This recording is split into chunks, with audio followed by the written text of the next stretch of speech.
ঈদের দ্বিতীয় দিন বাবার বাসায় সব বোনেরা ভাবিরা মিলে অনেক বেশি এনজয় করলাম। ঈদ তো একদিনে শেষ হয়ে যায়, কিন্তু ঈদের আনন্দটা তো আর একদিনে শেষ হয় না, 4-5 দিন ধরে রাখার চেষ্টা করি আমরা মেয়েরা। সো হাই ফ্রেন্ডস, আসসালামু আলাইকুম। ঈদের দ্বিতীয় দিন বাবার বাসায় সবাই মিলে অনেক বেশি এনজয় করলাম। আর এই যে দেখেন, আমাদের বাড়ির সবচেয়ে ছোট 2 সদস্য, এই জায়গায় হচ্ছে আমার ভাস্তি একজন, আরেকজন হচ্ছে আমার ভাগ্নি। আর দুইজনই মাশাআল্লাহ অনেক বেশি কিউট, সবাই মাশাআল্লাহ বলবেন। আর ছোট দুজন দেখেন কত সুন্দর এনজয় করতেছে আর একসাথে খেলতেছে। আসলে বাচ্চাদের সাথে বাচ্চাদের মিলে, তাই না? আর এখানে হচ্ছে আমার ভাবি সেমাই ভেজে নিচ্ছে।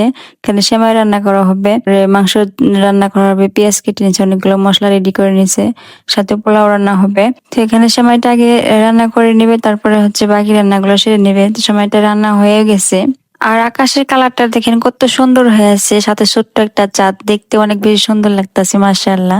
পোলাও রান্নার জন্য অনেকগুলো পেঁয়াজ, সাথে যা যা মশলা লাগে সব দিয়ে ভালো করে ভেজে নিয়ে এখন পোলার চাল দিয়ে দিছে। চালটা দিয়ে ভালো করে ভেজে ফুটন্ত গরম পানি দিয়ে দিচ্ছে এখানে। এখন সুন্দর মতো নেড়ে চেড়ে ঢাকনা দিয়ে দিবে। পোলাওটা হতে হতে এদিক দিয়ে মাংসটাকে রেডি করে নিতেছে রান্নার জন্য। তো মুরগিটা আমরা 2-3 বোন মিলে কেটে বেছে দিয়েছি, আর আমার ভাবি এখানে হচ্ছে ধুয়ে নিতেছে রান্না করার জন্য।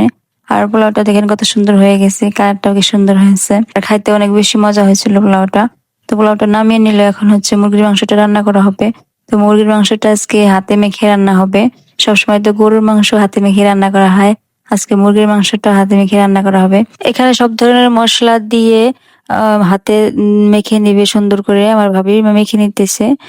তো মাংসটা কিন্তু খাইতে অনেক বেশি মজা হয়েছিল। গরুর মাংস সাধারণত এভাবে রান্না করা হয় হাতে মাখিয়ে, তো আজকে মুরগির মাংসটা আমার ভাবি এভাবে রান্না করছিল, আর অনেক বেশি মজা হয়েছিল খাইতে। আপনাদের ঈদ কেমন কাটলো সবার জানাবেন।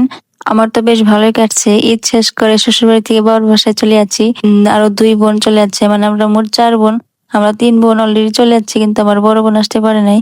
তোমার বড় বোনকে অনেক বেশি মিস করতেছিলাম। ঈদ উপলক্ষে আমরা সব ভাই বোন এক জায়গায় হয়েছে, কিন্তু আমার বড় আপু আসতে পারে নাই কোনো একটা কারণে, ওর জন্য অনেক বেশি খারাপও লাগতেছে। তো যাই হোক, আজকের ভিডিওটা এই পর্যন্তই, দেখা হবে পরবর্তী কোনো ভিডিওতে। ভালো থাকবেন সবাই, সুস্থ থাকবেন, বাই বাই, আল্লাহ হাফেজ।